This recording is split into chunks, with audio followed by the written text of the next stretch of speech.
saying, brother, man. Whittaker Cannonier. This fight had been being hyped since the last Izzy fight because Izzy directly said to Cannonier, and then the verbiage was very kind of important too. He said, "If you dominate Whittaker, then you're the next shot at me." Yeah, he essentially said, Jared Cannonier, take care of Robert Whittaker, and like I'll be waiting behind you. But he didn't say take care. He you literally used the word like Dominate. He said dominate. dominate. Like you have and they were kind of getting into the semantics of that. You know, what did he really mean by that? But I think it's important because I don't know. It was important until the fight took place. Now it's no longer important. Well, I think it's important to note the way Cannonier approaches his fights too. Did you watch any of the embeds or have you listened to the press No, I conferences with didn't, him? brother. Dude, No, I didn't. Cannonier is actually insane in the best kinds of ways. Like, I was watching this embedded, right? Like episode 3, for anyone who wants to go look it up. He gets in the cage that's out on the beach on Yaz Island, pulls out this wood box after he's like done all his running and he's like just getting his little like his track work in for the day. Puts down this box in the center of the octagon and he's sitting around it like crisscross style. He opens the box and there's like stones inside, right? Like gemstones. And he's like placing them out in the octagon, certain positions and shit. Oh, he's on that shit. And then he starts praying over him. And I was like, okay, he's like one of those guys that believes rocks have energy, blah, blah, blah. Nope, that's not it fucking all. He believes he's imbued by the powers of the cosmos and that he is embodied by the powers of the gods that are the astrological, like, guides of the universe. Like, he thinks he is not a man, but is instead a god within a man's body. Like, I swear to God he thinks that. No bullshit.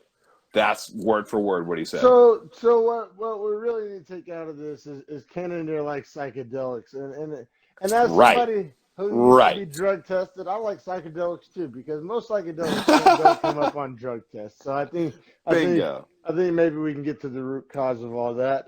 But it's all good. That's not said in judgment. I'm not saying that I disagree. Fun. I'm just saying that like that's a crazy mentality to have as a fighter. Yeah. True. Yeah, Robert Whittaker, the number 1 ranked contender in middleweight. Cannonier, number 2 ranked contender in middleweight.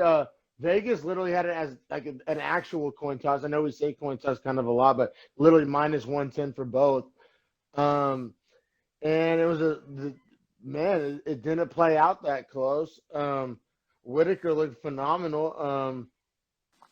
I had all rounds for Whittaker until you didn't score any for Cannonier. Nah. Me either. But all 3 of the judges did. What round did they give to him? The second? Because I thought the second was razor thin, but I really thought Whittaker did a way better job of landing damage and countering what Cannonier did in the second. So, I don't know what round Cannonier won.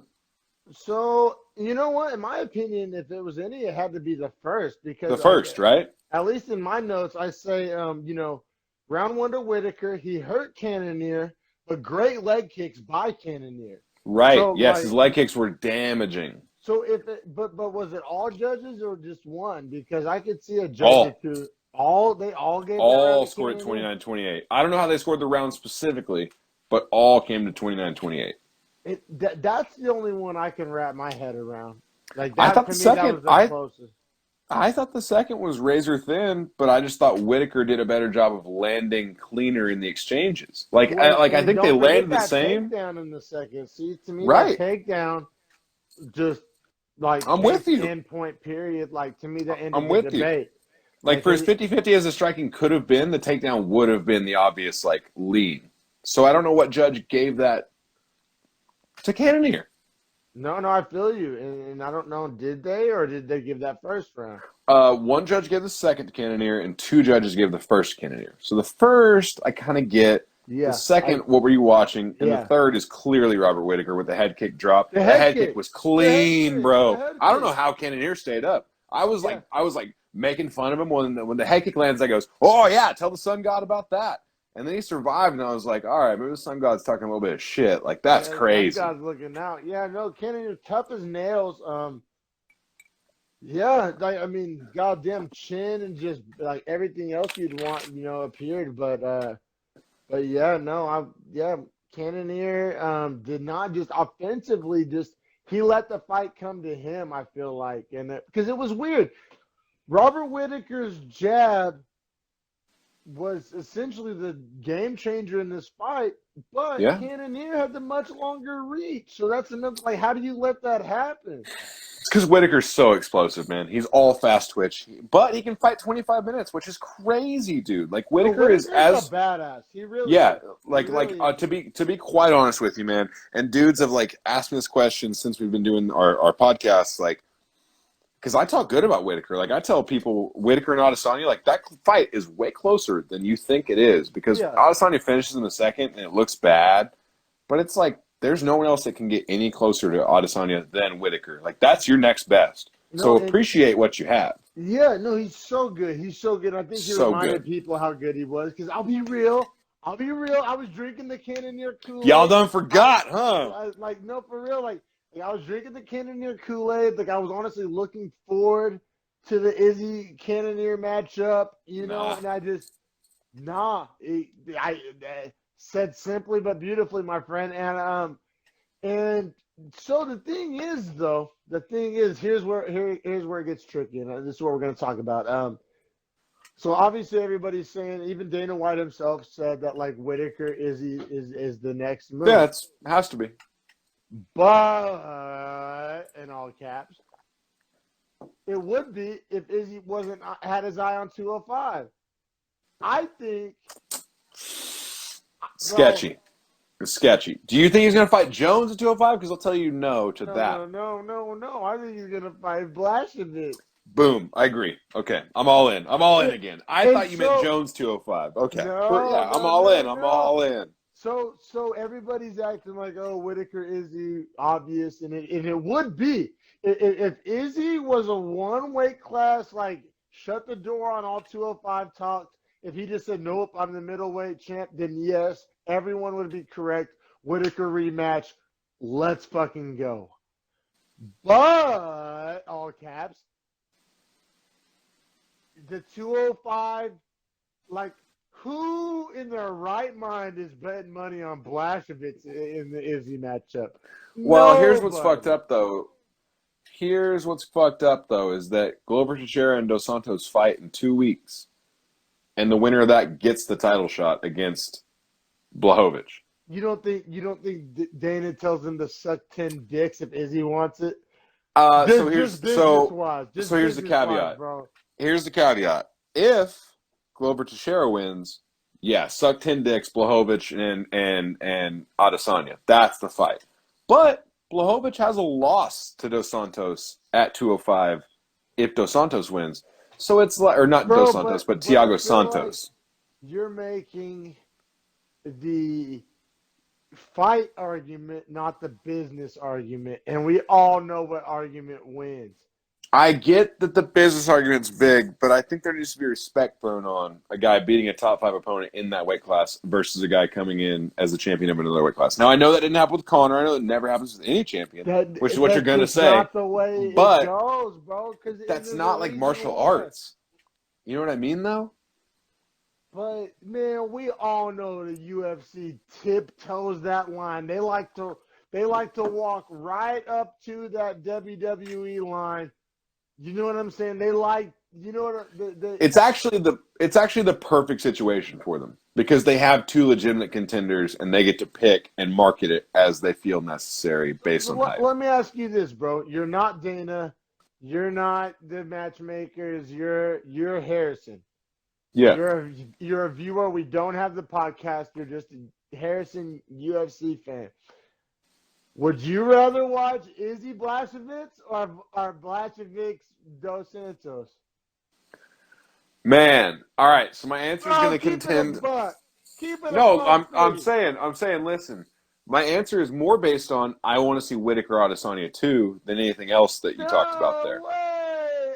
I thought Whittaker Oh, won the what? first round. I thought he won the first round when they fought. So Oh, it's bro, like I it's like feel Whittaker won a you. round off Izzy. I've never seen anyone else do that. Bro, I feel you. Like, great Well, point. Gastelum's won a round off him, but Great point. Great point. Like, great point. You know what is not greater than?